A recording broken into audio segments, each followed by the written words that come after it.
Hello, and welcome to the lecture for calorimetry and latent heat. Okay, so let's get continuing with our discussion of thermodynamics, specifically what happens when we mix substances together of different temperatures. Okay, but let's see what that means by discussing the key terms. All right, so our first key term is calorimetry, which comes up in the title of the notes.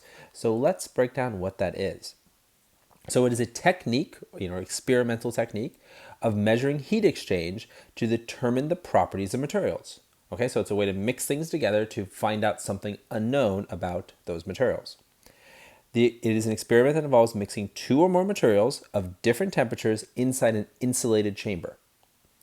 That insulated chamber is known as the calorimeter. Okay, and it could be a cup, a styrofoam cup or something, but that is the actual calorimeter. Often, a hot or cold sample is placed in water because water has such a well-known specific heat, and the final equilibrium temperature reveals the specific heat of that sample. So that way you could have a mystery sample and you could find out its specific heat, which is one of its material properties that tells you something about that sample or that material. Okay? All right.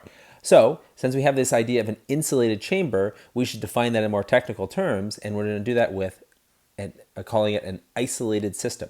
We've seen isolated system before when we talked about conservation of momentum, but obviously here we're talking about it in a slightly different context. Okay? So an isolated system is one that exchanges no energy or mass, all right, so neither of those, with the external environment. So it's completely closed off from the external environment. By the way, we don't call it a closed system because a closed system doesn't exchange mass but can exchange energy. Okay? But an isolated system is neither energy nor mass. Okay? And a calorimeter is assumed to be an isolated system. Okay?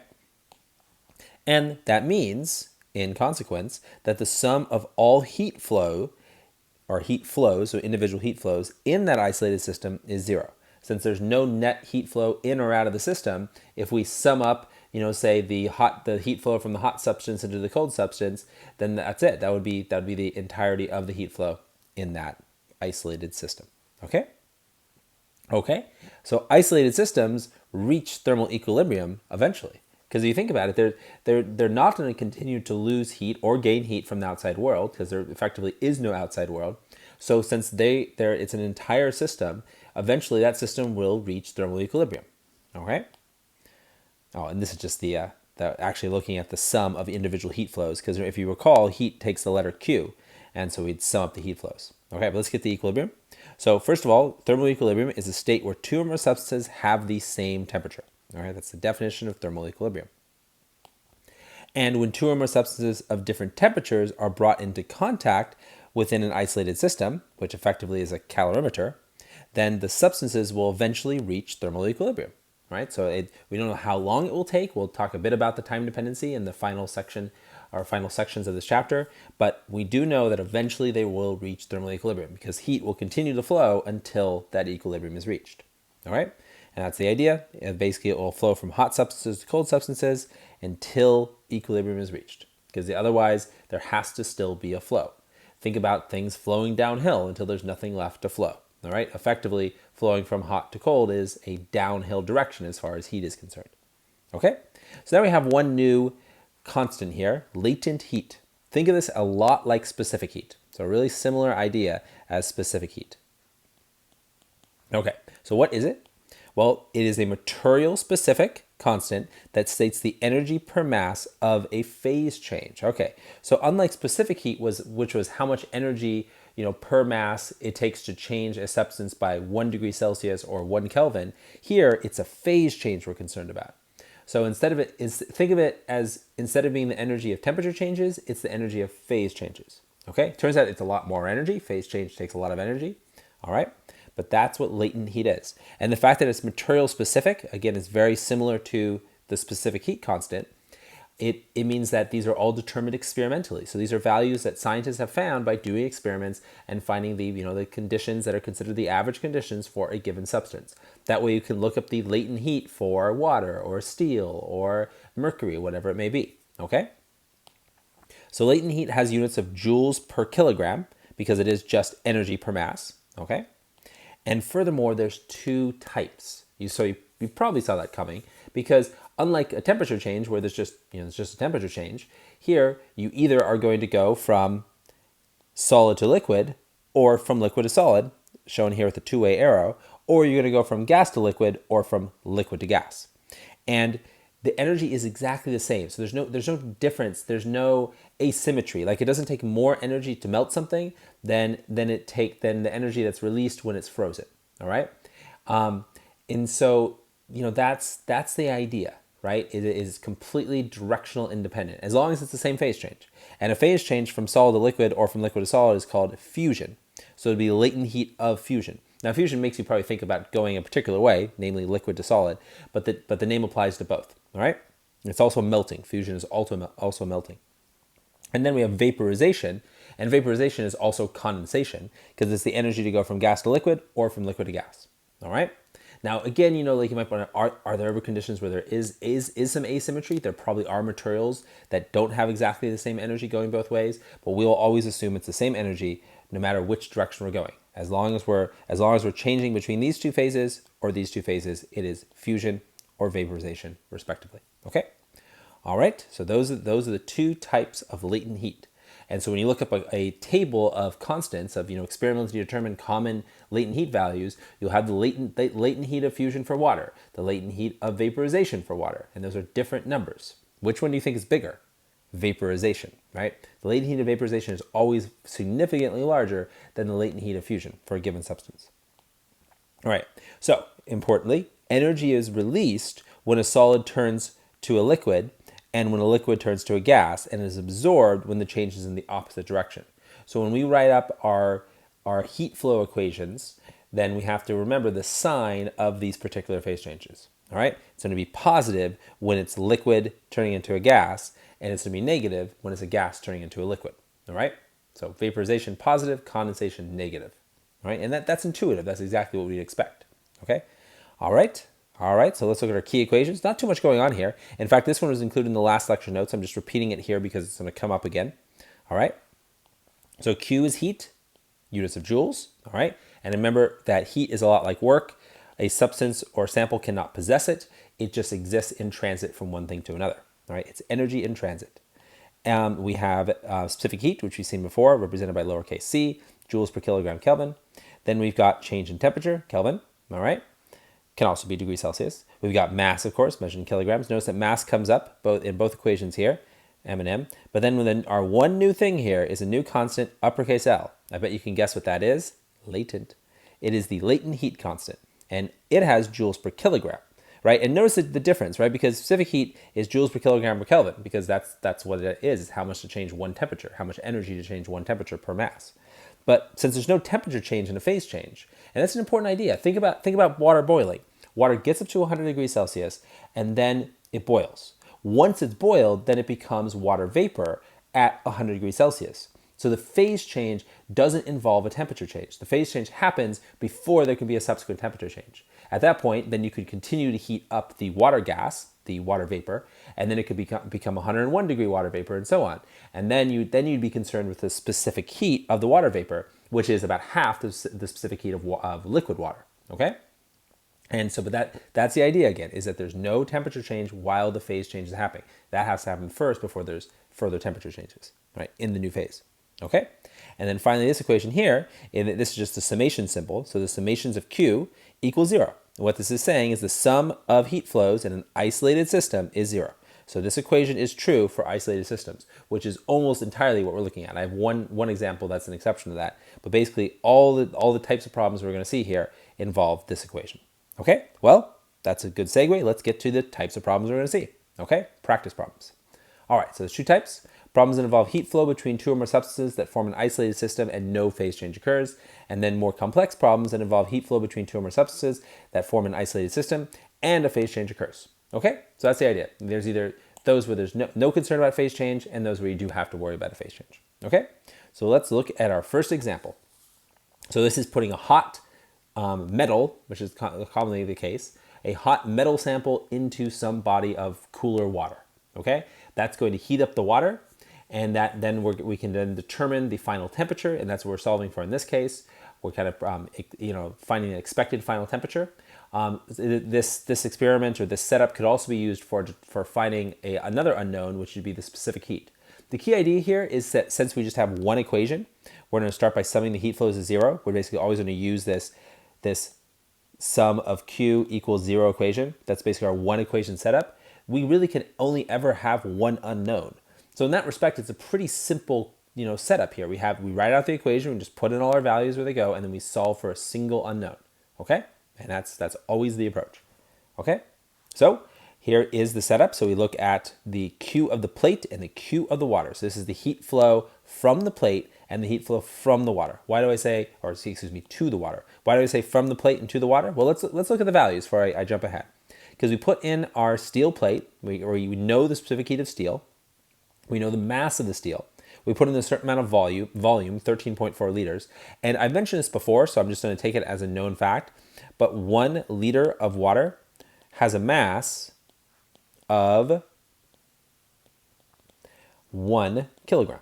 Okay? So when you can basically just convert liters to kilograms. So when I see 13.4 liters, since I'm going to be concerned about the mass, since that shows up in the equations, I read this as 13.4 kilograms. Okay? All right, and then we look at the specific heat of water, which is stated here. And then the question is, what is the final temperature of the water if we assume that no heat is transferred to the styrofoam siding of the cooler? And the initial temperature of the water and the plate are, well, the water starts at room temperature, 20 degrees Celsius, and the plate starts at a rather hot 180 degrees Celsius. Okay, so that's the idea. We know basically the only thing we don't know is T final. And there's only a single T final because that equilibrium temperature is going to be shared by both substances. So notice the way I write this out. I've got our known mass, our known specific heat for steel, right? P for plate, and then the substance is steel. And then I've got my mass of the water and the specific heat of water. Okay, there's that T final that both the water and the plate are going to reach. All right, and again, that's because the heat is flowing into the water from the plate, the hot plate. And then we have the initial temperature of the water, which I write here as TiH2O. Okay, all right. And so then I'm just going to distribute my MPC steel and my MH2O CH2O. I'm going to do that so that I can get my two terms that have T final in them together. I'm just going to group those together. All right, so here I just factor out T final from the two terms that have T final, and I move all the other terms that don't have a T final over to the other side of the equation, just so I can set up and solve for T final. So this is my final symbolic expression. Notice what I have here, right? I have two terms, which is an MCT term. Okay, this has units of joules, and then over here I have MCT, again units of joules, right? Because these are both Q, aren't they? See, right? Because it's mass times specific heat times temperature. Okay, and then in the denominator I have M times C and M times C. Okay, now these definitely don't have units of joules. These have units of joules per Kelvin.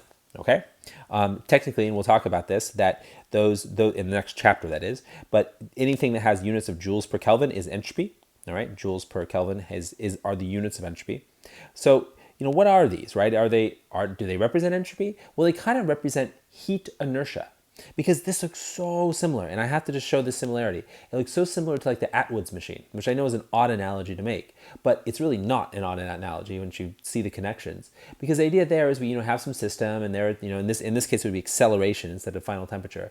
And the idea is that acceleration is driven by, by some sort of some inequality, right? Something that's out of balance. In that case, in that case of that Atwood's machine, which was the two masses on either sides of a pulley, one mass being heavier than the other, which is going to pull the whole system in that direction. Well, in this case, there's one thing hotter than the other, which is essentially forcing heat to flow or allowing heat to flow. All right. But then when we did that, when we solved for the acceleration in the Atwood's machine, we always had M1 plus M2 in our denominator every time, because we had to divide by the total inertia of the system. Well, that's really what this is. This is like the total heat inertia, as I said. It's, the more mass and the greater specific heat there is for everything in the system, the less temperature change is going to be. All right? In other words, T final then will be closer to, well, the thing that has the greater specific heat, which in this case is by far the water, right? The water almost has a 10-fold greater specific heat than steel. Right? So it takes way more energy to change the temperature of water than it does to change steel. All right? Dramatically more. Okay. So really that should tell us that our expectation should be some temperature pretty close to 20 degrees Celsius. All right? So let's plug in our numbers. Now notice I do something here. I plug in all of my temperatures as Celsius. Now you might think to yourself, oh, of course I do, because I made a big deal about whenever you have a delta T, you can use either Kelvin or degrees Celsius, because it's a change, and a change of 1 Kelvin is the same as a change of 1 degree Celsius. So, that's fine that I would do that. But it's not so obvious that these are changes anymore, right? Because I factored everything out. So this is a temperature sitting by itself. So you might think to yourself, well, to be on the safe side, I'm just going to use Kelvin. But they came from a change.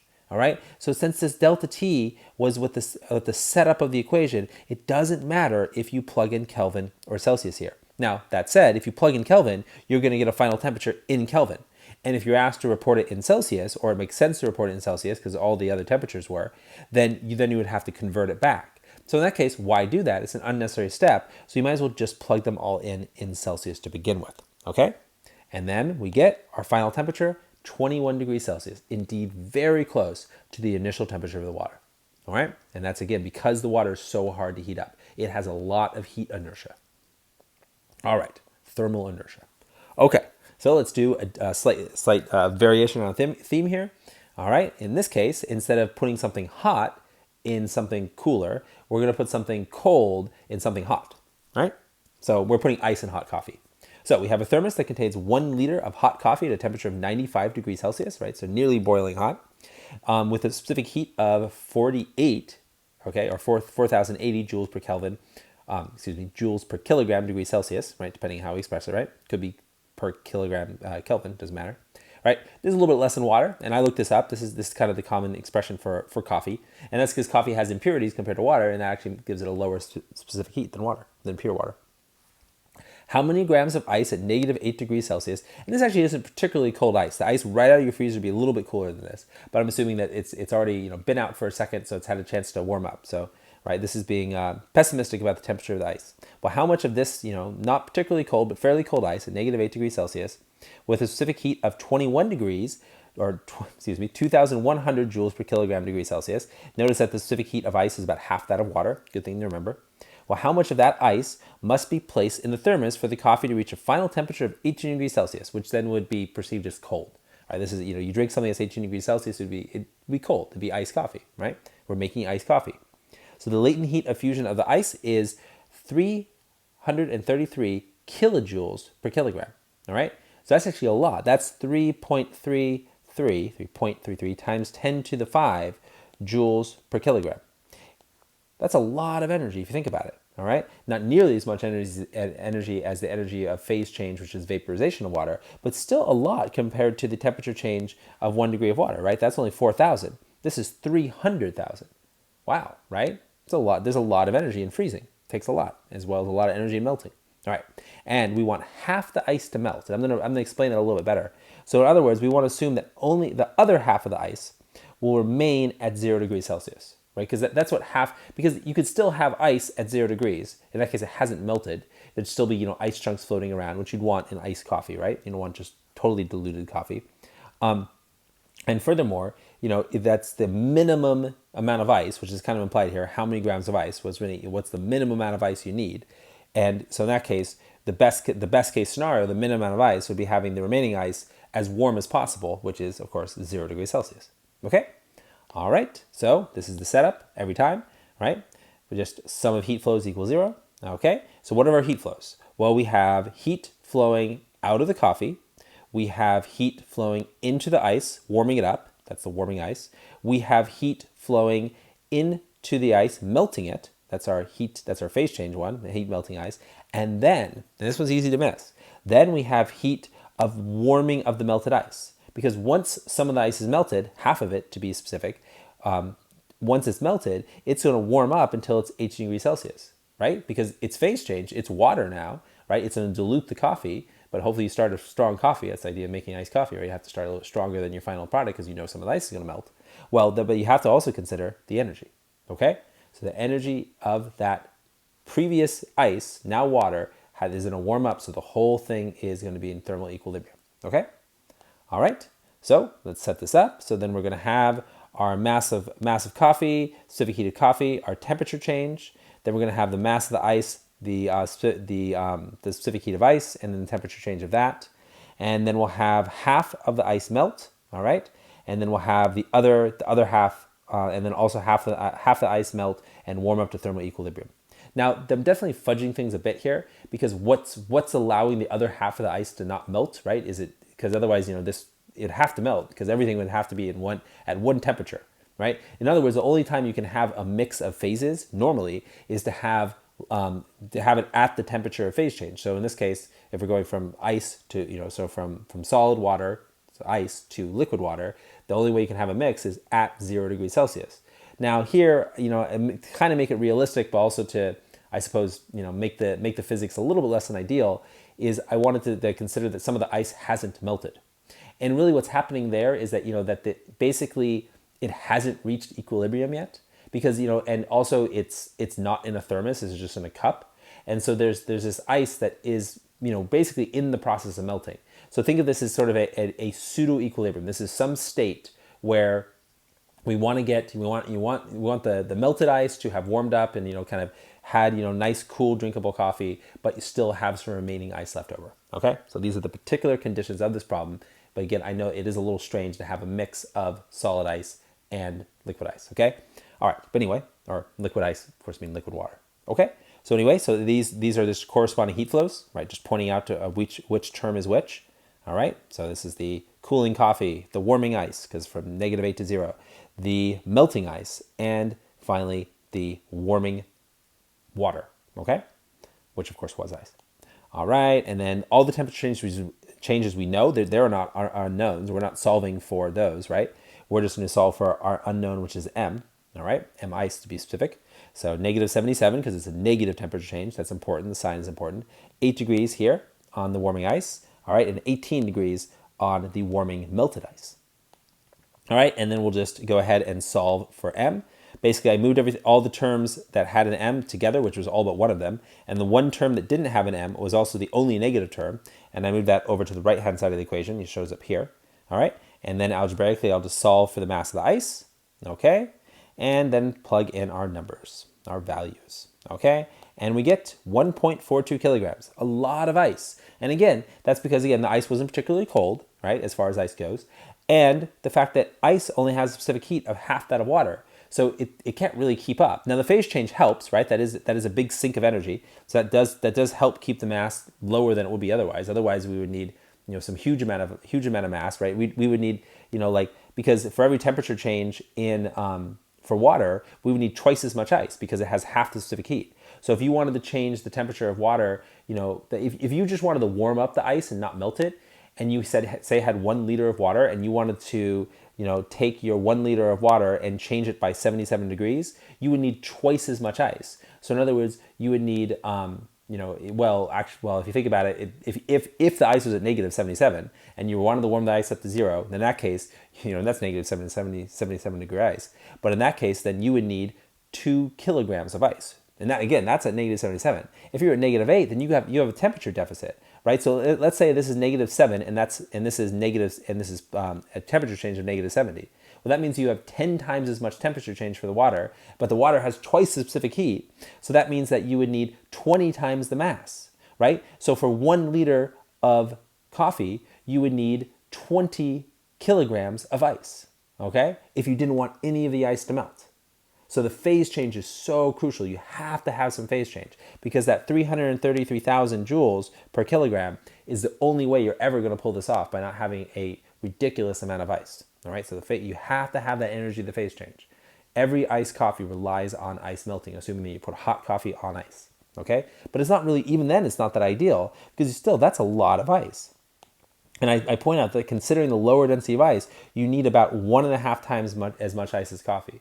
And one way you can get this number down a little bit is make sure that your ice is extra cold, maybe -20 degrees Celsius. But that's not going to improve the system that much. All right? Inevitably, you're going to need a lot of ice, and a lot of it's going to melt.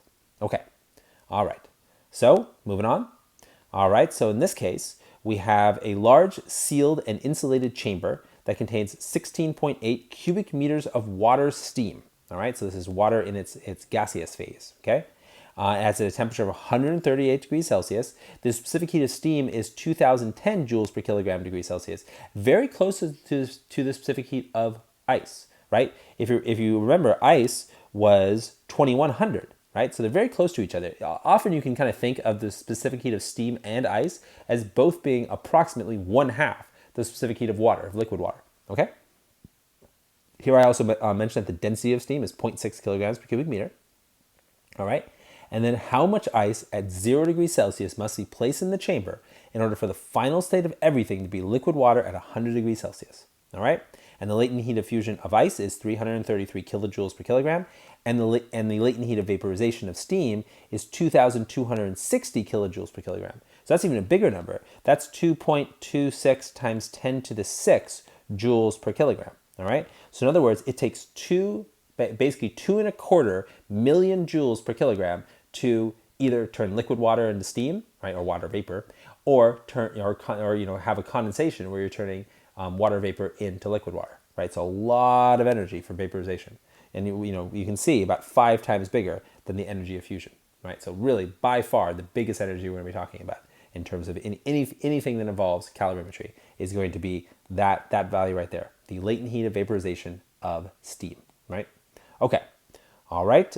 So this one doesn't have any of the caveats like the last problem. This makes sense that we would have, everything, in this case, everything is in one phase, liquid water. It wouldn't have to be. We could have a mix of phases. So we could have liquid water and water vapor, coexisting at 100 degrees Celsius. Okay.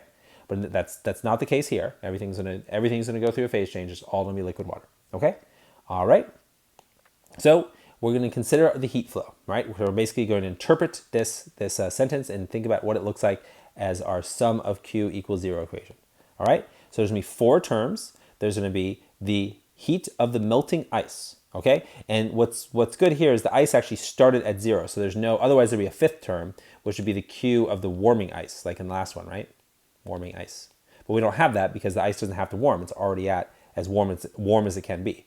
Then we have the Q of heating the melted ice, which is, of course, water, okay? Because we're going to heat it from 0, which is where it starts after its phase change, all the way up until it's 100, and that's because that's where we want the system to end. Then we're going to have the Q of the cooling steam, because the steam did start hotter than 138, okay? So that does have to cool, has to cool down to 100 before it can phase change. And then finally, the Q of the condensing steam, all right? So let's look at our equation then, all right? So here we have are 4 terms, okay? And I'm gonna show which one is which, right? I put a plus here in front, just call attention to it, because when you go from a solid to a liquid, that's a positive. So when you write out your sum of Q equation here, you have to remember that going from solid to liquid means you have a plus in front. On the other hand, when you go from gas to liquid, you have a negative in front. Okay, that's important. So this is negative energy, this is positive energy in terms of summing up the energies in the isolated system, okay? All right. So then we can just plug in our values, all right? So what I've done here is a couple steps kind of in one. Basically, I've combined the terms that had the ice in it because the ice had to go through its phase change, the latent heat of fusion. And then we had the specific heat of the water and the 100 degrees because the melted ice, now water, had to warm up to 100 degrees. It started at 0, right, because that was immediately after the phase change, but its final state is going to be right at 100, okay? Then we've got the mass of the steam, which is this right here, because this collectively is M, rho times V is M, right? And we were given the volume of the container and the density of the steam, so we're good there. All right, and we got the specific heat of the steam. Then we have our cooling of the steam, right? So this is gonna be a negative term. And then we've got our, phase change of the steam, negative. So both these terms are negative, all right? And this term is positive, because that makes sense. This is everything that's giving up energy, and this is everything that's taking that energy, okay? And then what we're gonna be solving for is going to be ice. We're solving for mass of ice again, kind of like in the last one, but no coffee this time, okay? All right, so let's go ahead and, they point out that it's just T final minus T initial, okay? And then we solve for the mass of the ice. All right, here I've just grouped together the terms, all right, divided by everything that doesn't have the M term in it, plug in our values, and, right, and point out that this is the mass, as I said before, and it ends up being 9.9 kilograms. That's how much the steam weighs, right? Because it's a big volume after all. All right. And there we go, 30.8 kilograms. That's a lot of ice because, again, a lot of energy to get that water vapor to actually phase change. That's by far why we need so much ice to pull this off. So we'd have to put 30.8 kilograms of ice in there. And the ice would completely melt, the steam would completely condense, all right? And then you'd open up the chamber after a while, and what you'd find is a bunch of very hot water at 100 degrees Celsius, all right? But all liquid water, assuming you put in exactly this much ice and your chamber was perfectly insulated. Okay? All right, let's do one more example. All right, I included this one because this one is actually going to have a solution where we are going to have a mix of phases. because I mentioned that a couple times, that that's okay. You can have a mix of phases as long as it's at the temperature where the phase change occurs. Okay, so let's see. So the melting point of aluminum is 660 degrees Celsius. Okay, its latent heat of fusion is 4 times 10 to the 5 joules per kilogram. Okay, all right, and its specific heat is 900 joules per kilogram Kelvin. Okay, all right, if 311 kilojoules of heat are added to 442 grams of aluminum at 110 degrees Celsius, what is the final state of the system? That is, how much is liquid, how much is solid, and what is its temperature? All right, and note this is not actually an isolated system, right? There's in this case, instead of the sum, sigma q, the sum of heat flows equaling 0, it equals 311, because we were told that we're adding exactly that much heat to the system. Okay, so again, it's similar enough because we're given specifically how much heat is being added, but technically this is not an isolated system, it's a slightly different type of problem. But the setup is very similar, all right? So instead you write it out as the sum of Q equals that, all right? And then we think about what are our heat flows. Well, there's going to be heat flowing into the aluminum, and heat, which is raising its temperature, and heat flowing into the aluminum, causing a phase change. Okay, so in this case, all the heat flow is into the aluminum because there's only one substance, all right? But it's coming from this fixed amount that was added to that single substance, which composes our system, okay? Well, we're gonna solve for M, all right? So we go ahead and set this up, all right? So we're just gonna plug in our, over here we have, let's see, so plus the M, I'm just, wait, oh yeah, so this is the original amount. This is the 442, because notice here, this is the mass of aluminum. We know how much mass we started with, but notice here, this M is how much melted, okay? M doesn't represent the mass of the aluminum, but instead represents how much of the aluminum melted, right? It is different than the original mass of the aluminum, okay? So that is our single unknown in the equation. So we know this, right? This is in units of kilograms, left them off, that's units of kilograms, okay? And then this is just the specific heat of aluminum, much lower than water, right? Here's our temperature change. So this is a negative term, right? Okay. And then we've got over here, the mass of aluminum times the energy of the phase change, okay? And this is a phase change from solid to liquid, right? Which is, it's a latent heat of fusion, okay? And that's going to be equal to the heat that's added, the 311,000 joules, okay? So then you go ahead and solve for M, all right? So basically we have the amount of heat that was put in, all right? And then we have then minus, oh sorry, this is actually a positive term. I don't know why I said it was negative, but it's going to be, it will be negative when we put it on the other side, okay? Because we want to isolate the M. And then I'll divide by the latent heat of fusion term, okay? So then we end up with a mass of 231 grams, or 0.231 kilograms. So this is interesting, because how do we interpret this result? Well, first of all, we look and we say, okay, well, that's definitely telling us that not all the aluminum melted. Why? Well, because right away we can tell that 231 grams is less than 442 grams, okay? So this is how much melted. Now let's think about this. If instead I got a number here that was bigger than 442 grams, I'd be like, well, wait, that's impossible. We didn't just create aluminum, right? The energy we added didn't somehow create aluminum. That means that all the aluminum melted, and then some of it actually started to warm up in the liquid phase, which means that it all melted, and we'd actually need more information to find its temperature, because its temperature would be something greater than 660, and we would need to know the specific heat of liquid aluminum, because we were only given the specific heat of solid aluminum, assuming they're different numbers, and they will be, all right? And so in that case, that would be all the aluminum melting and reaching some final temperature greater than 660, had this number been greater than 442 grams. But it wasn't, so we basically can just wrap this up with a little bit of arithmetic, okay? So that means that the final temperature must be 660. Why do I know that? Well, because the only way we can have some of the aluminum melted, the only way we can have a mix of phases of liquid aluminum and solid aluminum is for them to coexist at the temperature of the phase change, at the melting point in this case, okay? So that means we must be that temperature, all right? And then to find out how much is solid, we simply take the original mass of aluminum minus the mass that melted. So we find out that 212 grams remain unmelted. All right, and then the liquid is just the value we got from the original setup. Okay, all right. So that's a case where you have a mix of phases, which is a good type of problem and a good one to compare to the other examples we've seen. So we've seen kind of just variations on the theme here, maybe solving for the final temperature, solving for a mass, solving for a mix of two different masses because of coexisting phases, but they're all quite similar. Hopefully you see the similarity between them, and you see how the key idea of all of these problems is just setting up the right sum of heat flows and making sure that you don't forget any. Okay? All right, well, thank you so much for watching this lecture video. I hope it has been interesting and informative.